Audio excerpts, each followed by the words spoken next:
sound okay and do okay. But yes, if you are seeing this almost straight away, we've been live for 20 seconds now.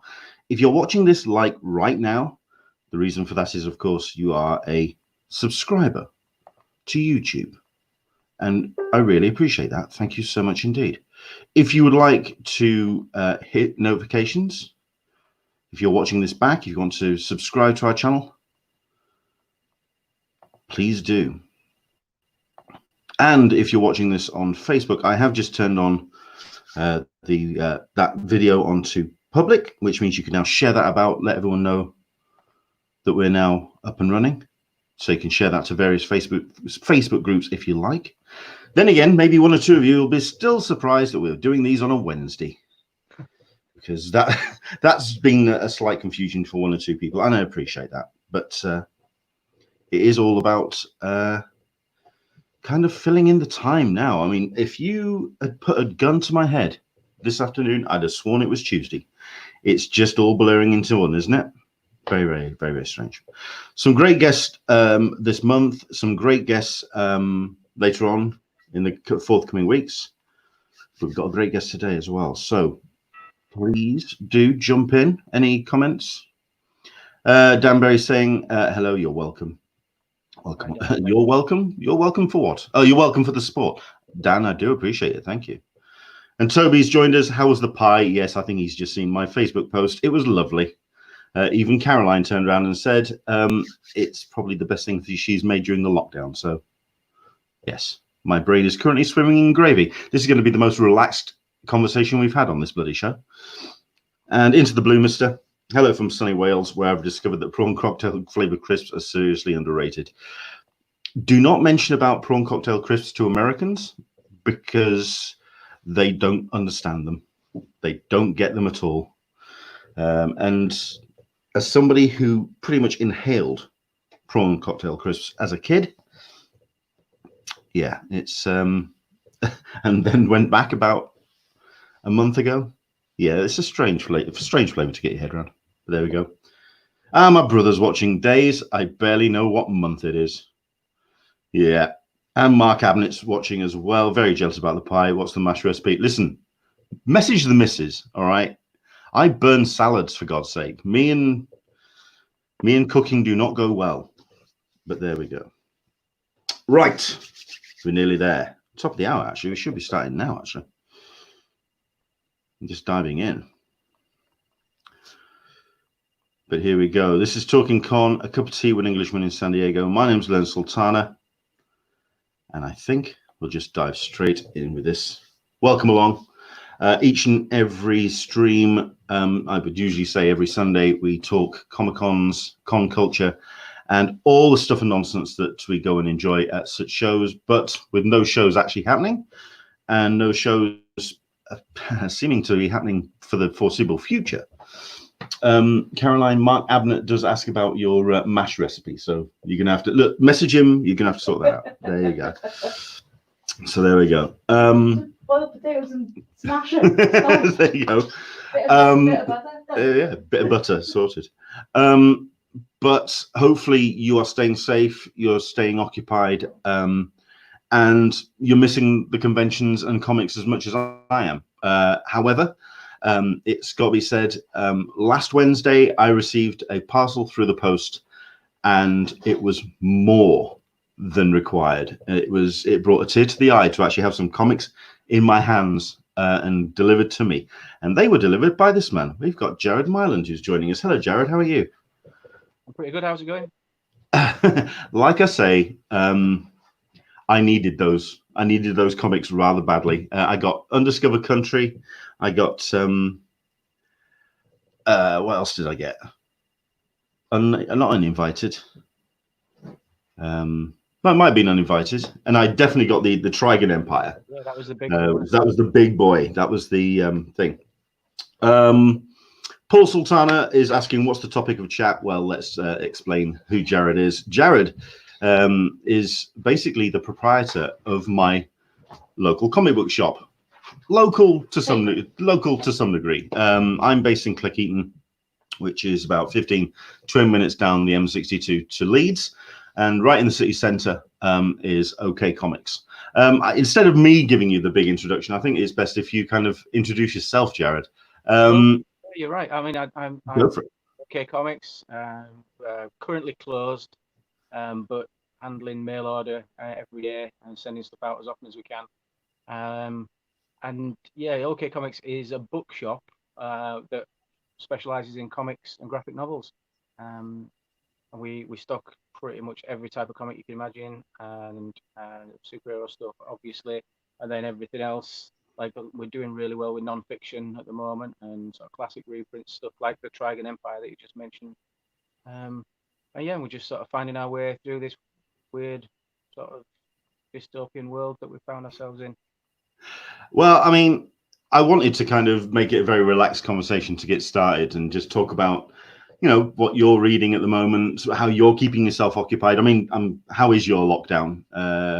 How are you? I work quite a lot, and I like walking my dog and hanging out with my wife, and those things have continued. You know, I've been in work quite often, behind a closed door, keeping the customers. Well, thankfully, no customers are making their way to us. They're all staying safe. But yeah, my lockdown's been pretty stress-free, and just doing my best to keep working, keep occupied. I'm reading a hell of a lot. I've read some really great stuff over the last couple of weeks. Just catching up with Undiscovered Country that you just mentioned. I read the first issue when it came out, but not stuck with it, and I'm really glad I've caught up with that now. It's been great. Has it been a case of you binging series? Have you been kind of pulling old book collections off the shelf as well? Has it just been new stuff that you've been? It's been mainly new stuff, and I've also like stuff that I just generally don't have time to sort of keep up with. I've just caught up with Family Tree, Hickman's X-Men, New Mutants, which is sort of sharing writing with Ed Brisson. That's been really great. I caught up with I can look on the shelves and remind myself. Once in Future, I really enjoyed that. Yeah, and loads of graphic novels. I've got a right pile of graphic novels to catch up with. And we've been lucky that while we've been locked down and while a lot of distributors are not working, we have still been receiving stuff from certain publishers. I think 5 new releases from Self-Made Hero in the last couple of weeks. Wow. Some of them have been absolutely fantastic, like Altitude and Thoreau and Me have really impressed me. And there's been plenty of new stuff despite the sort of lack of superhero monthlies and individual issues. There's been plenty of good stuff out. What is your kind of comic reading per se? I mean, is it the big two or is it across? I like comics, and I like good comics. It doesn't matter what genre it is. If it's good, then I'll read it. I read a lot of non-fiction. I read I read a lot of stuff that's been translated from other languages. I've just recently discovered Paco Roca, and I didn't realize he'd done quite so many graphic novels. So I just had a bit of a binge on his stuff. But yeah, whatever's good, I'll give it a go. When the new releases come out, I try and read the first issue of any new series, and often stick with them, or decide to come back to the graphic novel, or just decide perhaps that's not for me. But it's part of my job to know who it is for, because we get people coming through the door who've got different tastes to me, and I want to make sure they find the right book too. Because I mean, I can. You're talking there about Self-Made Hero. Still putting out books and still getting those into the shop. With the big distributors, even the big companies, the big distributors not getting stuff onto the shelves, and having that pause, which is going to be coming to a break at the end of this month. I can imagine the vast majority of people that come into the building and buy things from you are the kind of the mainstream titles. So how's the kind of the hit been in terms of? I mean, obviously, when I've been in on a Wednesday and I've seen the racks of books that you've been putting together, piles to go out to the standing orders and the pull list that you've got, that's obviously going to be pared down quite considerably. So, I mean, what is the kind of the hit been in that regard? Well, we regularly post pictures of our customer order boxes, which are like, you know, long boxes, and what we've got like 13 of those that are, and at the end of sorting out the orders, they can be packed, and you know, sometimes we can't fit everything in. And we post pictures online to try and encourage people, like, oh, perhaps it's time to pick your stuff up. Those boxes are currently pretty much empty. Yeah, you can Let me just hide my face on this one. those boxes now are pretty much empty. Everybody's been in touch. Everybody's Oh, wow. out. With the support from our customers has been fantastic. I mean, you know, we're still trading as mail order. It's nowhere near as busy as regular with the door open. But the amount of support that's been coming our way from our regulars and strangers who just feel like they want to help, it's just been fantastic. I don't know if other retailers have found the same, but that's been a really great reaction here.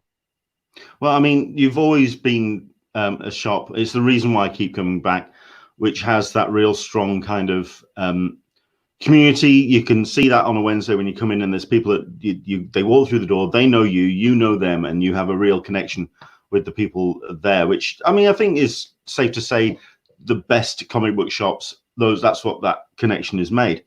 Yeah, but I agree. Yeah. I'm really curious to see if the transition of the business model, I mean, because we've all been hearing about the digital being a new way, or not a new way, but certainly a way in this new reality to receive and read comic books. I'm just curious how that's going to impact stores like yourself, because you're not a massive store, but I mean, you're massive in reputation, but you're a very small, intimate store. I'm just curious how It has been retailers very like yourself. difficult to translate that level of customer service, that social interaction, Sure. that friendly banter that you get in the shop. It's been difficult to translate that to mail order and doing it mostly by email, thankfully. It's really time consuming. You know, you get an email from one of your regulars, somebody you know, and you really enjoy their company, and you want to give the same sort of level of service, but it's so difficult by email to and fro. So it's been labor intensive, and it's worth the effort, because our customers, I like comics, but our customers are the most important thing by far. They're my boss. They're the people that we answer to. And you've got to put those people first and treat everybody the way you'd want to be treated by a shop that you love. Sure. Like I say, I love coming in and checking out the stock that you've got in, especially upstairs. You've got your sort of like every once in a while you'll have long boxes of back issues, which is great to just dive through. And I think that is where you're going to see, once the lockdown is lifted and once we see what the eventual damage has happened to the landscape, that's where people are. I mean, we kind of had that with DC Comics when they first talked about what they were going to be trying to do during this lockdown, with their recognizing of almost two separate markets, print and digital. Print is very much, it's collectors, it's speculators, it's people that want to have that tactile relationship with comics and the comic book shop, and that obviously is going to be something which we're going to be looking forward to getting back to. Do you have any sense of when you feel that you could be opening the doors again? That's not up to me. No. I watch the news like everybody else, and we'll follow the advice. I've got a plan in place for when we do open. I know exactly what we're going to do, but that might change tomorrow depending on what else goes on in the world. Who knows? Sure. Dare I ask what how you found out and what the reaction was to that lockdown? We knew it was coming. You just look at what else was going on across Europe, and we knew it was coming. And we'd spent, for the 2 weeks leading up to the lockdown, we had, for the first of those 2 weeks, a lot of our customers started working from home. So we were requesting mail order, and then in the second of those 2 weeks, people were going into sort of self-isolation and you know, we were working towards a lockdown anyway. For those 2 weeks, we were just so busy dealing with mail order, and it was kind of a nice break for a little while to be locked down, and you know, it's absolutely mind-frazzling, you know, when you're sort of so busy, got so many plates spinning, so many email conversations going on at any one time, and you just want to give everybody the best service and get everybody's books out to them as quick as possible. You know, we put ourselves under a little bit too much pressure there, I think. But we had a little bit of time off and then came back sort of, and we've slowly built up to providing like a full mail order service again. Danielle, who also works here, she's spent her time working from home and has put together a new website, which is a lot more sort of modern looking and sort of works well. That went live yesterday, I think, and we're getting quite a few orders and sales through that now. So I'm pretty happy about that. She's done a great job there. But as for what we do like day to day, we just take it one day at a time, and we can't determine what's going to happen. Just got to be ready for whatever does happen. Fair enough. I mean, we've got one or two people who have jumped in with some questions, and we won't go too serious just yet, but certainly we'll go with this comment. Every now and then, OK Comics pops up into my Facebook feed, and the place looks amazing. I'm quite envious of people in the Leeds area. Well, yeah, we are spoiled. We're not gonna lie. With OK Comics, we are very much spoiled because I think the first time you and I kind of properly interacted, I mean, I'd been into the store before as a customer, but the first time I think you and I properly talked was when you got nominated for the Eisner Awards which were held that year at San Diego Comic-Con, and yeah, I seem to remember, was it yourself that you didn't know you'd been nominated? Oh, sorry, you didn't know that you'd reached the shortlist. Yeah, it might have been. I can't remember. I seem to remember just ringing you and just went, okay. Yeah. I'm usually a bit slow at things like that. But yeah, that was a really nice surprise, and really nice to be like. We've been nominated a couple of times, but to be like in the finalists in the shortlist, that was a real surprise. Out of all the shops in the world, this little, you know, tiny little comic shop in Leeds to be thought of as one of the best was really, really nice. Yeah, so all the staff that work here now and at the time and over the years have all put in a lot of effort and put their own stamp on the shop. So it's really nice for that to be recognised. What would you say is the kind of if you could describe in like a sentence the vibe of what OK Comics is for comics fans? Well, we just try and take the pressure off it for people. Try and, you know, we don't. There are things that we do, but there are also things that we don't do. We don't like dwell on variants. We don't do slabbed books. We don't stock any merchandise other than like boxes and bags and boards. We focus on comics and graphic novels because I feel that all the other stuff that goes with it has its place. There's nothing wrong with any of that. I'm into some of that sort of stuff myself, but I feel that sometimes that puts a bit of a barrier between normal people and the books that they might like to read. And so presenting ourselves as a bookshop brings in normal people who may not like want to visit a comic shop that sells a lot of those pop vinyl figures and that kind of thing. So just making it as accessible as possible, taking the pressure off it, and letting everybody know that it's okay to read comics. It's just it's a thing that's should be part of your life, like, you know, checking the news or reading a book or watching TV. That makes sense. I mean, you're talking there about those shops that really do focus on comics and being a dedicated comics retailer. They've obviously had such a difficult time during this lockdown purely because they haven't had any product to put out, or very little product to put out, and that's going to prove very difficult for. But there's no new product, but there is so much stuff that's come out over the last 30, 40 years that there's plenty of stuff, and we've found that we've had a lot of people going back to stuff that they missed out you know, and didn't read originally. Like, you know, the amount of copies of Watchmen we've sold in the last couple of weeks. It's like, because either they've read it or they haven't read it, or, you know, it's been a while and they've lent their copy to a friend. Yeah, there's such a huge back catalogue of great books and comics that there's no shortage of things for people to buy. Dare I ask how any Asterix that got sold? We generally don't stock Asterix. Huh. It's something that I like the local sort of high street bookshop, which is just literally just around the corner from us. They stock those.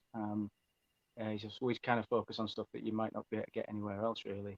But certainly not in like a Waterstones or a W.H. Smith's. Okay. Where I was going with my comment, with what I was saying about with other comic book retailers, though, they are going to find it, or they have found it very difficult. And we've had certainly in the States, we've had the Creators for Comics efforts to kind of help those retailers that are under some financial stress at this point. And you do read about a number of shops here in the UK that are going to struggle. I'm just wondering what your thoughts are on the current landscape of the British comic stores. Is there going to be a number of fatalities when it comes to this? It's hard to say at this point. It's going to be a difficult thing for any industry to navigate, you know, everybody's got to be careful on their spending, make sure that they've got the right stuff for their customers. And it's, yeah, I mean, running any business, it's a job, it's work. So you've got to keep at it. And yeah, we're not going to be immune to it. We've got to keep like working hard to get it right.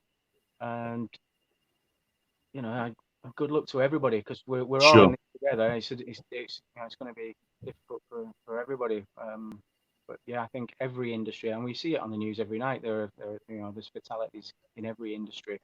And yeah, comics are definitely not immune to that. And all the help that can be given to the retailers who need it is really essential. So something like the Creators for Comics thing is a good idea. I think there's something planned for the UK as well.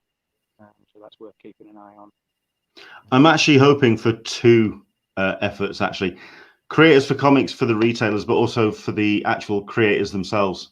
I'm expecting like the second run of comics retailers, the charity drive for those like third party and independent and small press that are struggling at this point. I think we've got a frozen camera. Yeah. How are we doing, Jared? Oh, there we go. Yeah, right. No, that was fine. We got to see some great books there. Let's have a bit of a tour. Well, this is like one of the more popular sections of the shop, which has just got like a little bit of everything for everybody. A lot of non-fiction stuff, and books about science, history, and one of our more popular ones is beer. But yeah, you can see from the size of the shop, it's a tiny little place, and our shelves are, you know, currently bare, the new release shelves, because we're expecting a delivery of stuff tomorrow. The last new releases came on the 18th of March, which feels like maybe about 2 months ago. And that stuff is finally coming to us tomorrow. It's going to take a while for us to sort it out. So obviously we've got reduced staff, and it officially goes on sale on Monday. And any retailer who in the UK is able to receive that stuff, you know, you'll be able to get your new comics from them by mail order. You know, nobody will be open, but you'll be able to get your new comics from your local comic shop as of Monday. Wow. Which is huge. After that, who knows? We'll see. Yeah, absolutely. I mean, we've got some. I was hoping for questions, but to be fair, it's all a lot of just positive comments about OK Comics. To be honest, Neil Patel, really old school comic shop. I always had a good time when I visited. So yeah, Neil is always a good friend. Good to have him jump in. Mark Abnett's got a really long one, but it's well worth reading out. I visited a lot of shops around the UK, and when you walk into OK, you instantly feel at home and aren't given the hard sell. Jared didn't know me from Bob, and immediately made me feel at ease. Knowledgeable, professional, honest, rare things to find in retail these days. Mark, look after yourself. Heal yourself up, sir. I know he's not had the best of times recently, so hopefully you get yourself sorted, sir. Into the blue, Mister. Yeah, that's we had that one. Yeah. So wait, if OK Comics have won the Eisner, would Leonard, representing the Leeds Massive, have gone up to accept it? I was in the room, but there were a number of people that were more than happy to accept on Jared's behalf if it won. So I think I would have started walking. I actually messaged Matthew McConaughey because I know he was at the convention that weekend and just said, "Oh, on the off chance that we win, will you go get the award for us?" But he didn't get back to me, so I'll just assume it was a yes. That's just rude, frankly. Well, these Hollywood types, what the hell can you do? We do have this question, and I think this is more not just for the retailers, but just for the comic book industry in general, because I mean, the conversations that we've been having on this show have been very much about Diamond, about how that monopoly / not monopoly is going to feel itself pressured by retailers and publishers now wanting to try and get their books out possibly through other means. So the wider picture has been what we've been talking about here on the show. But so Lister Smegs jumped in with a question: how long do you think it would take for the comic book industry to recover, and what steps should shop owners take to protect themselves in the future? I'd say that's actually two separate questions, because you've got the comic book industry in general, just the way that we've got this backlog of books that are going to have to start ramping back up again. I think Marvel have got 5 titles in the last week of the month or something. So it's how those books are going to start rolling back out. I mean, they were hoping to get Empire, which is their big event of this year, out and about. I'm just wondering how. But I think that's the first half of that question. How long is that going to take to get back up to speed? Well, we don't want it too quick. We want if because we've missed like 6 or 7 weeks worth of new releases. If they were to all come at once, nobody'd be able to afford them. Retailers won't be able to afford the bills this month, so we've got to have like a staggered release. So what Marvel are doing is really clever. They're not overburdening us with new products. They're giving us just a few items, and they'll probably sell better than they would have done, because people are hungry for new comics at the moment. So anything that's put out will do really well. But what was the other part of the question? Well, the question was for retailers for itself. What steps should shop owners take to protect themselves in the future? Because I'm remembering the post that you put up on, I think it was on Facebook, when you may even emailed it out when the lockdown happened, that you did say that you had gone to some steps to protect yourself, that OK Comics was in a good place. It was as a good retailer, they you got yourself in a good place to work at. Yeah, because we'd been, it wasn't me putting us in a good place, it was our customers doing that by reacting to what was going on, and I don't know why people, the whole world's going to hell, let's help my comic shop. But that's what happened. So yeah, I think if you need to do anything to strengthen your business, I mean, nobody's going to predict that there's going to be a devastating pandemic like this. You can't plan for this. Nobody knew this was coming. No.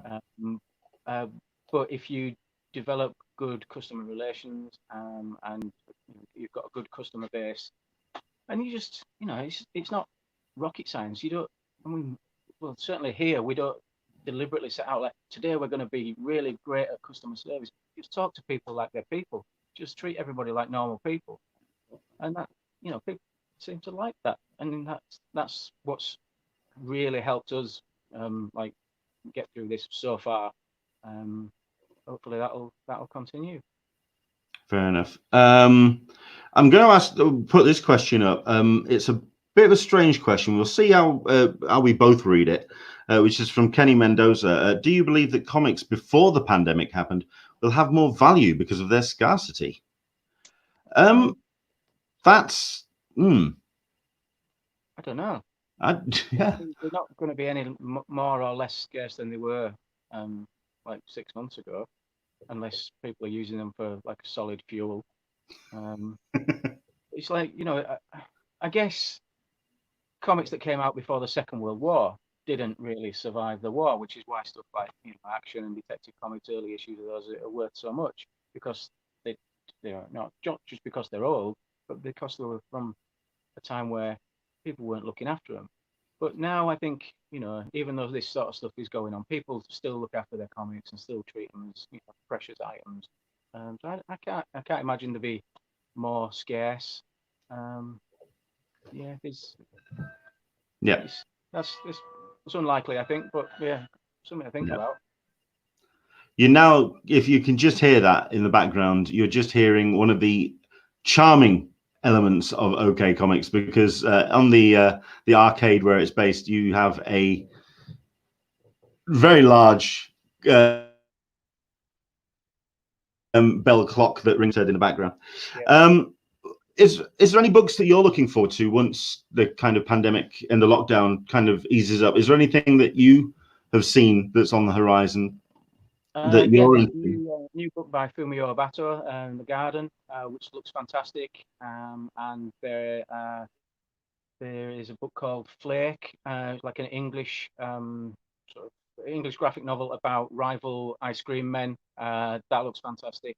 They're two of the things that I've sort of I expect to do really well for us here. And I think the first of the new X-Men books, New Mutants, will be arriving next week. That's in all the stuff that was delayed, and that's, you know, New Mutants has been a really fantastic read. Hickman's stuff has been pretty good. It'd be good to have anything with the words New Mutants actually come out. So yes, absolutely. Sorry, go ahead. No, go. It's after you. I mean, it's great to hear that there's books that you're still excited about, and coming down the line.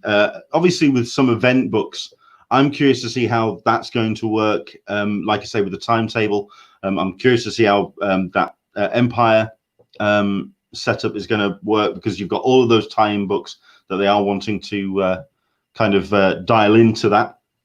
Yeah. And that's going to really start affecting how that event gets rolled out by Marvel, and obviously going further on, because most businesses, and certainly really important, I think.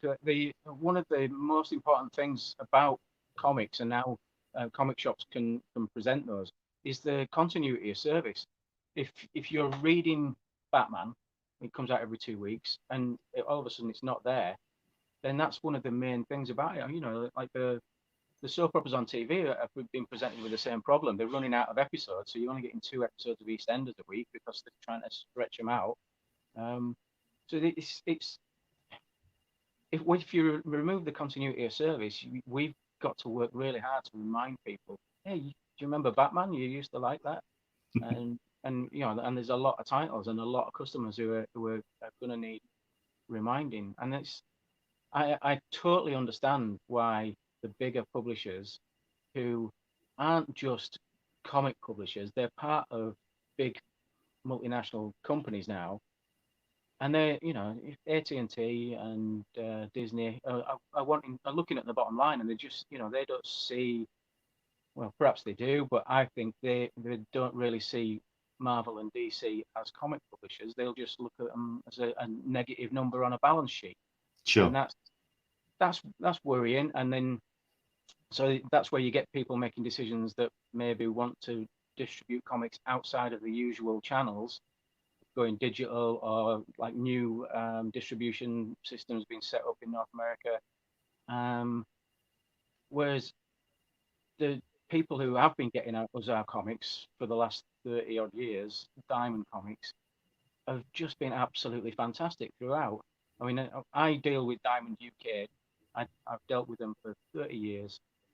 maybe not quite 30 years, but not far off actually, 25 years. And I deal with them every day, and everybody that you talk to there, everybody that you speak to, they're fantastic, they're passionate, they're good at their jobs, and they've been really helpful with people who are struggling to sort of pay their bills. They're not, they're helpful. They're not applying too much pressure because they know that we're all in the same situation. And for the bigger publishers to decide, let's go around these people who have been, so important in getting us where we are. It just felt wrong to me. It felt disloyal to somebody who's like, felt like perhaps the way if you were like to mistreat a family member who's just been there forever for you. It felt wrong. Diamond have been nothing but great to me and a lot of other retailers. Well, that was going to be my next question, because I mean, when we've been having the conversations, it's been mostly with the American audience that watches the show, with the American people and the guests that we have on to talk about it. So we've been talking most about the North American relationship between Diamond and the retailers. Here in the UK, it's interesting to hear that perspective that they have. I mean, you say also every day, are they in the offices? Are the offices open for Diamond in the UK? They've got limited staff in the office, and they've got limited staff in the warehouse. They're processing restock deliveries. They have been for a couple of weeks now, but they're limited by the social distancing guidelines, like everybody. So they've got less people in the warehouse. Next day delivery is taking like 2 or 3 days, which is completely understandable. But we're getting the stock in, and customers can order stuff from us. We can order it from Diamond, and the cycle continues, just a little bit slower. Yeah. So yeah, there are people working at Diamond UK at the moment, and they're doing a really good job. So how often do you go into the shop now to do what you need to do? I've been coming in 3 days a week for quite a few weeks now, but I've lost track of time like everybody. But I'm really enjoying the sort of balance between spending a bit more time at home and frantically handling mail order for all our customers here. Danielle's been working here as well. She's sort of doing my off days, so there's we're not clashing in the shop. And yeah, it's working all right so far. Yeah, if there's one location where social distancing would be a big issue, it's OK Comics, because I think you're going to be within. I measured the shop earlier. It's just over 2 meters wide in points. So there's very little room. But yeah, we'll have to work something out. Should we reopen? Yeah. Also, I mean, we just very quickly talk about this. We're talking about books we're looking forward to. Into the Blue Mister.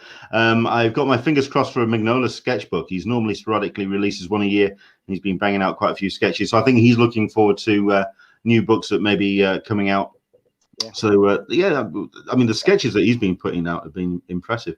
One of the big highlights of going to the comic book shop over the course of the 12 months is, of course, Free Comic Book Day, which, it's got to be said, when that Saturday just recently rolled around, a small tear did go down my eye, because I missed it I missed it more than I expected it to, actually. I was kind of that hurt. What was your take on that, and do you see them doing a kind of delayed Free Comic Book Day later on in the year? Yeah, I mean, I think a lot of the stock's been printed already, so it's there. We've placed our orders. We want the stock. We want to have an event, but we want to do it in a safe way. We don't want to,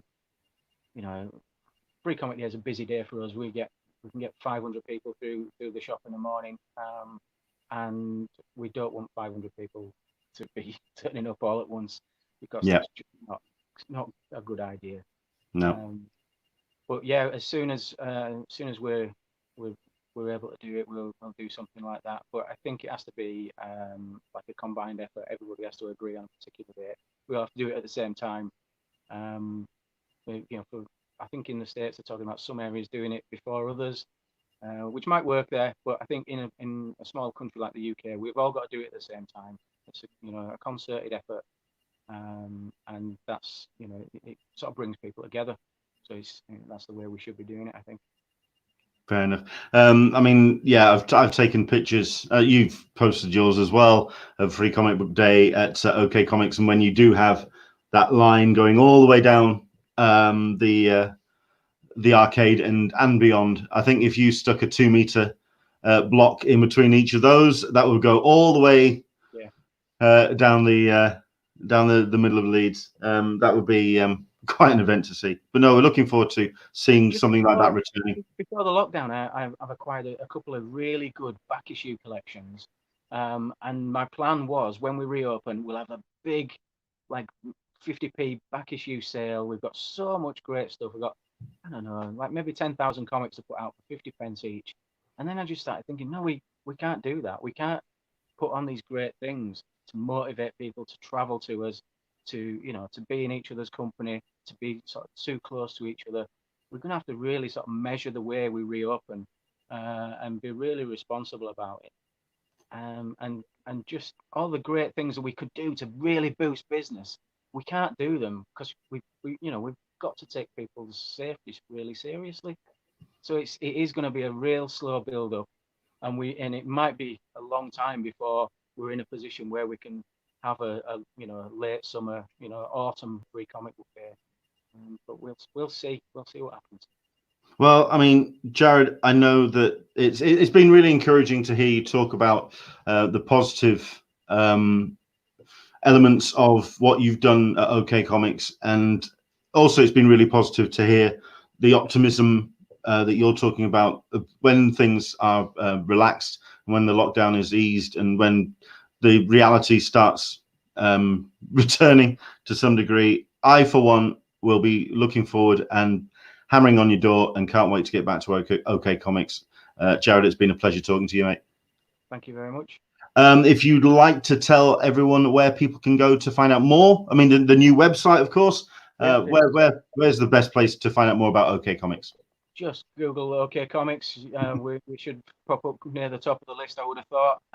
But if after the lockdown, if you're passing Leeds, it's worth making the trip. I think Leeds is all right.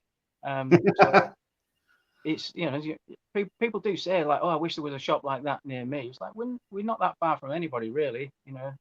Everybody can make the trip. But yeah, we're easy to find online. Follow us on social media for all the usual places for all our regular updates of what's going on. And yeah, hopefully we'll see you in the shop when we're allowed. Absolutely. That will be okcomics.co.uk. That's the website you need to check out. And OK Comics on Twitter. Yeah, very much worth checking out if you find yourself in West Yorkshire when the lockdown all kind of relaxes itself and we're back to some kind of normality. Jared, it's been a pleasure talking to you, sir. Do take care, and we'll speak to you soon, man. Thanks, Leonard. See you soon. Bye. See you soon. Take care. Excellent. That was cool. That went more optimistically than I thought it was going to go, because as you can imagine, a lot of stores have found themselves under a lot of pressure, and that's why we've had things like Creators for Comics as that effort. But it's been great to see that that there is that optimism, and yeah, we're all looking forward to getting some new comics back in our hands, and it is places like OK Comics which is going to do that.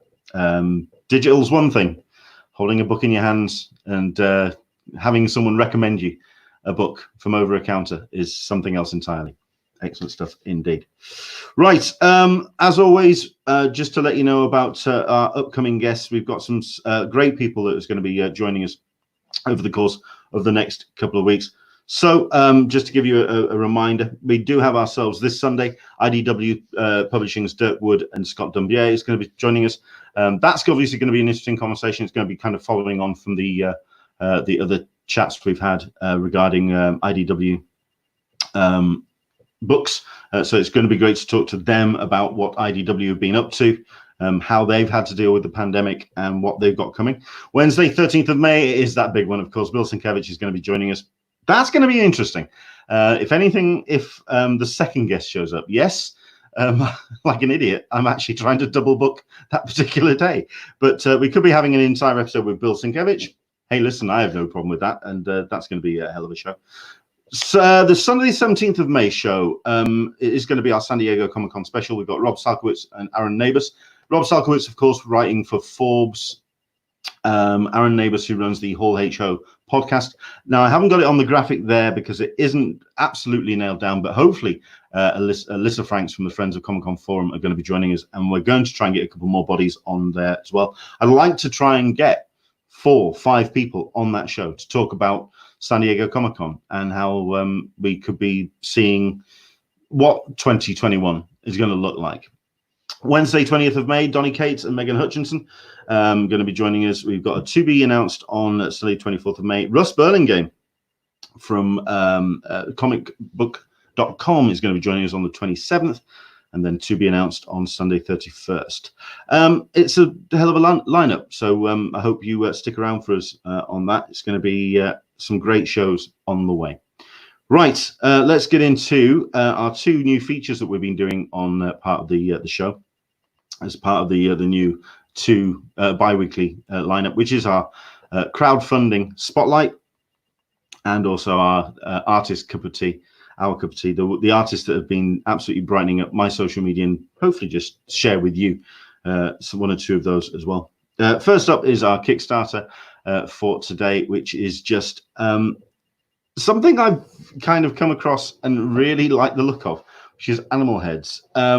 It's volume 1. It's a web comic, which is out there at the moment. It's got 9 days to go on it, and it's about 2/3 of the way there. But it just needs a little bit more of a push just to get it over the line with 9 days to go.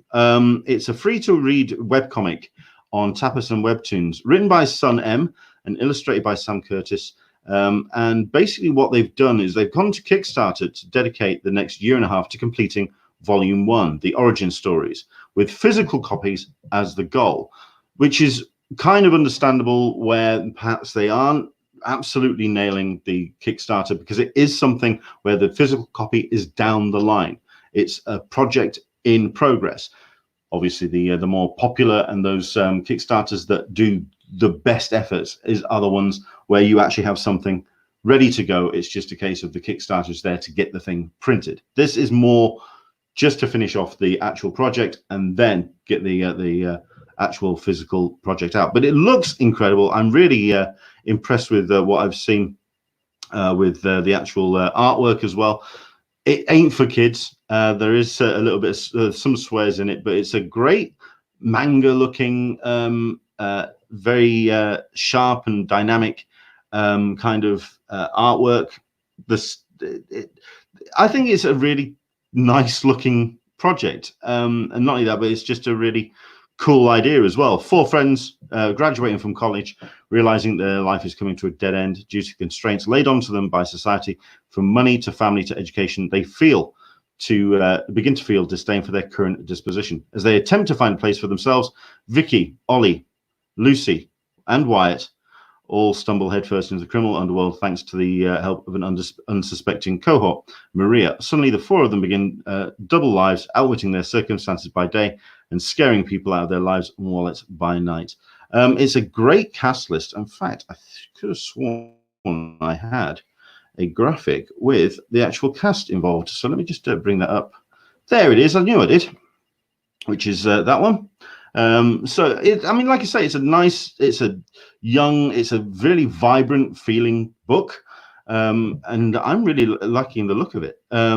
It's covering a lot of bases when it comes to its diversity and the way that the cast, it's just all lined up. I just really like the look of this book, and I like the way that the project kind of has itself in place. I don't know what to say other than I think this is something that might be worthwhile checking out. This is Animal Heads, available on Kickstarter. It's right now. If I just close that screen down and restart it and bring you up the actual Kickstarter itself, at least then you can get a sense of, like I say, how it's looking. I mean, that's, yeah, you've got, it's a just over £16,000 goal. Just 10.5. It just needs that little push to get over the edge. 9 days to go. But it will only be funded if it reaches its full goal in 9 days' time. I like the look of this, and I think it's worthwhile checking out. If you can, if you want to head to, this is where I now have to bring up my other screen as well. Hang on a second, because at least then you can see it. Okay. Yeah, it's a bit of a long name on it, but kickstarter.com/projects SCSM Animal Heads Volume 1 Origin Stories Are for Heroes. I think this is worth checking out, even just to throw a couple of quid into the coffers. Well worth looking at. I think Animal Heads. I like the look of it. That's all I can say. I think it's just worthwhile checking out. Some great stretch goals involved as well. Let me just bring what they've got coming up as well. Like a mini poster from Nyeza. Zizou doing a special postcard as well. And like I say, it's a really, it's not too expensive to dive in. You can start with a $10 pledge, and it's just, yeah, I just like the look of it. So there you go. That's my push on that one. That's Kickstarter for today. Our crowdfunder support, our spotlight. It is Animal Heads. So there we go. Right. What I'm going to do now then is our artist cup of tea, and then we'll wrap up and send you on your merry way. Like I say, each and every week or each and every show, we try our best to bring you an artist that brightens up a social media feed.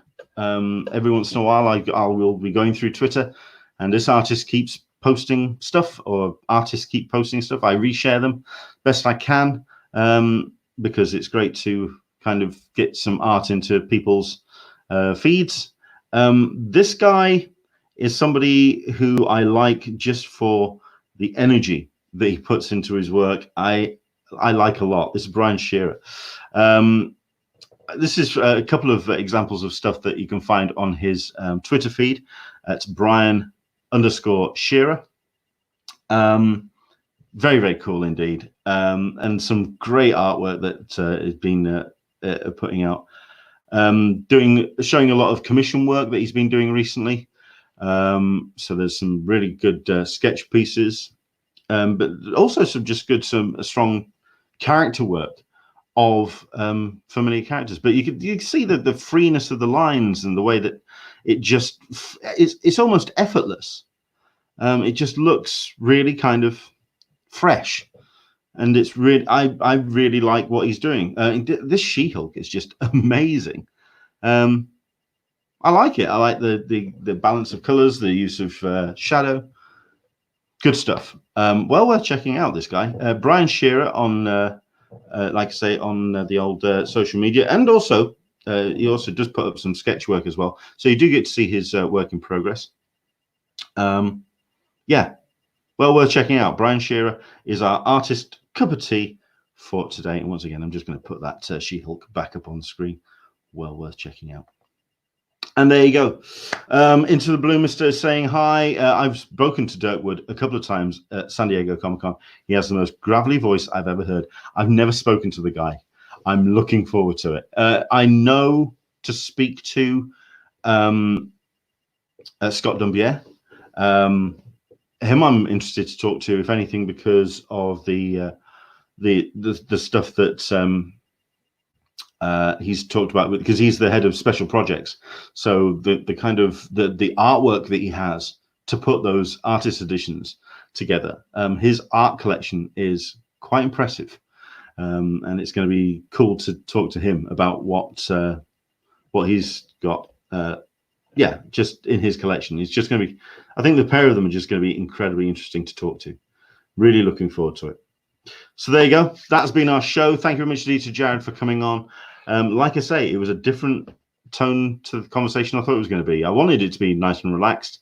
He went all the other way. He was really kind of positive about what we can expect from the comics industry and retail on the other side. That those shops that are caring and looking after their customers are the ones that are planning to make sure that they're not hurt in terms of overstretching their budget by just being very careful with how they are looked after. That was cool. But thank you very much indeed to Jared for coming on. So there you go. That has been our show. Thank you very much indeed for joining us today. Back again on Sunday, Dirk Wood and Scott Dumbier as part of the our hangout on Sunday, 10 a.m. Pacific, 1 p.m. Eastern, 6 p.m. GMT. Thank you for watching. Hope you've enjoyed it. From myself, Leonard, we'll see you again on Sunday. A slightly shorter show today, but you know what? We've had a couple of long ones, so it's good to just have a nice little easy one on a Wednesday. Enjoy the rest of your day. Enjoy the rest of your evening. And please stay safe, wash your hands, and hopefully you and yours will be better and stronger at the end of this. We'll see you soon. Bye-bye.